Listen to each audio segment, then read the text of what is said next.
Não paga o vosso mestre as 2 dracmas? Sim, respondeu ele. Ao entrar Pedro em casa, Jesus se lhe antecipou, dizendo: Simão, que te parece? De quem cobram os reis da terra impostos ou tributo? Dos seus filhos ou dos estranhos? Cristo pagou o imposto do templo.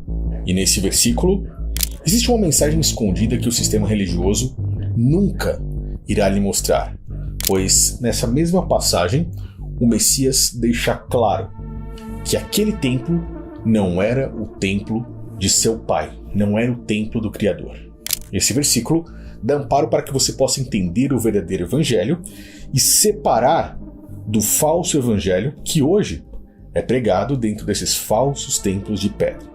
E por que isso é tão importante? Porque muitos, a maioria dos líderes religiosos, na verdade, vão fazer de tudo para defender aquele templo, dando amparo aos templos de pedra atuais. Tem irmão que pega e diz assim: olha, o Senhor Jesus bateu de frente com o templo, o Senhor Jesus acabou com o templo. Tu está todo errado. Jesus orava Jesus ia para Hoje no templo ele ensinou, no templo ele instruiu pessoas, no templo ele liberou o perdão. Eu fui errado de pedir uma oferta para manutenção de um templo? Inclusive eu fiz um vídeo recente onde o pastor Eliseu Rodrigues tenta arrancar dízimos de ofertas da mão das pessoas que o seguem dentro de um templo religioso, utilizando o templo de Salomão, na época ali de Salomão de Davi, os mesmos construtores que rejeitaram a pedra angular, para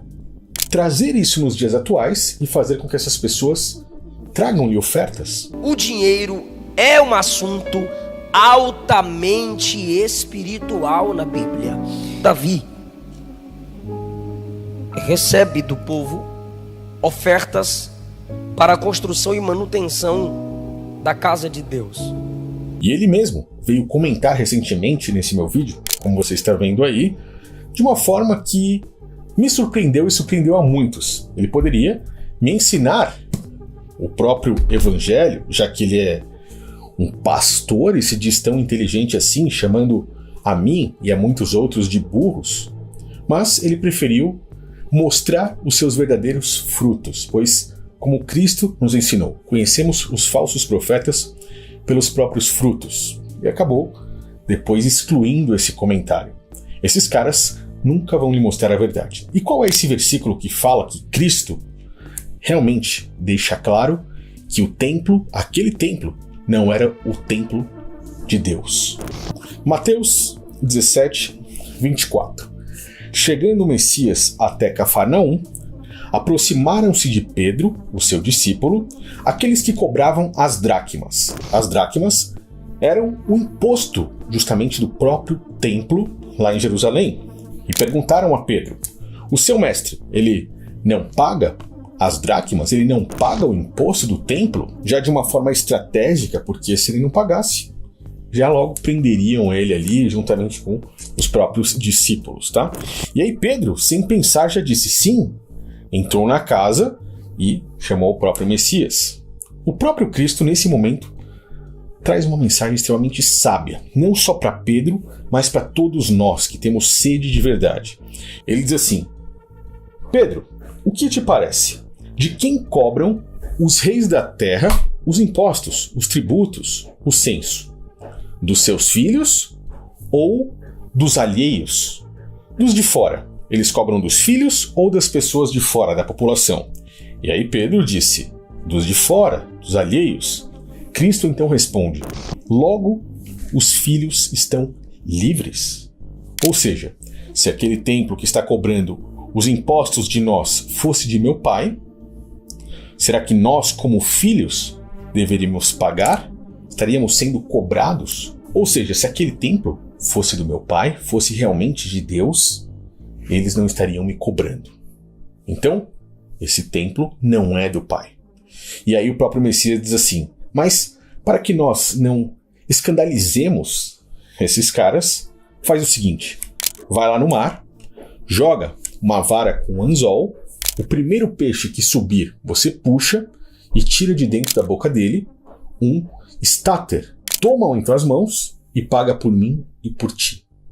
E essa mensagem da retirada da moeda da boca do peixe também é uma sombra para que nós possamos entender algo fenomenal. O suprimento do Pai para pagar esse imposto ao templo de pedra e fazer com que ele e Pedro, por exemplo, ali não fossem presos, é algo fenomenal. Nós sabemos que o Antigo Testamento é uma sombra e que Cristo usou exemplos físicos dos mais diversos para nos mostrar o espiritual.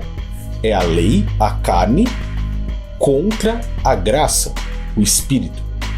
O exemplo do peixe nos faz entender uma mensagem ainda mais importante do que simplesmente saber que aquele templo não é do Pai e simplesmente observar que Cristo tira uma moeda da boca de um peixe para pagar o imposto do templo. E isso também o sistema religioso jamais irá lhe falar. Mas como a intenção é lhe trazer o verdadeiro evangelho, eu quero que você reflita. O peixe, e nós temos isso como base quando vemos Pedro, por exemplo, Simão, pescando. Quero que jogue essa rede no mar. Um pouco mais distante. Eu não tenho nada contra você, professor. Mas fizemos isso a noite toda e nada. E Cristo falando para ele, logo no início, quer ser pescador, mas não de peixes, de pessoas.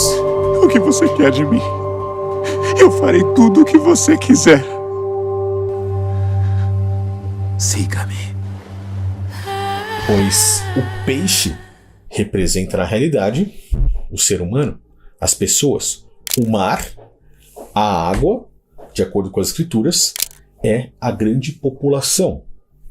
Os peixes, os quais Pedro consegue retirar do mar, são sombra para as pessoas que ele consegue retirar do mundo e trazer ao verdadeiro evangelho, a verdadeira igreja, o corpo de Cristo. Então, quando ele joga o anzol ali no mar e retira o primeiro peixe que subir, é uma referência a um homem, a um ser humano.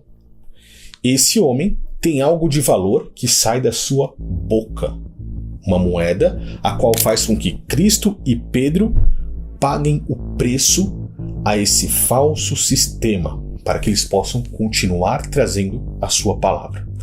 E isso que sai da boca do peixe, que sai da boca do homem, é na realidade a palavra que nós confessamos, ou seja, confessar o próprio Messias contra esse sistema religioso. O que eu tenho feito nesses vídeos aqui é exatamente isso. E eu lhe convido também a não se calar, que faça o mesmo, porque líderes religiosos, como esses que eu lhe mostrei no início do vídeo, e muitos outros, precisam ser parados. Eles pregam um falso Deus, um falso Pai, um falso Evangelho.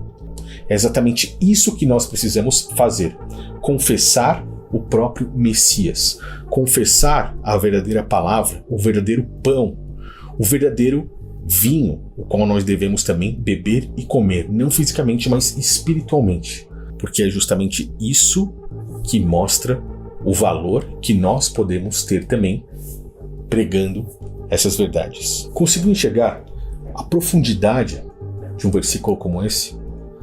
A beleza de um versículo como esse? E como o próprio sistema religioso jamais irá conseguir explicar para você isso de uma forma real, sem o fermento que eles colocam, de uma forma verdadeira? O preço nós estamos pagando quando nós confessamos com nossos lábios aquilo que faz com que Cristo e os apóstolos realmente enxerguem o valor que nós temos e que combata esses inimigos, o próprio sistema, que depois matou a eles, mas que fará com que todos nós, por meio da graça de Cristo, possamos acessar a verdadeira cidade que se chama Nova Jerusalém, em referência à verdadeira igreja.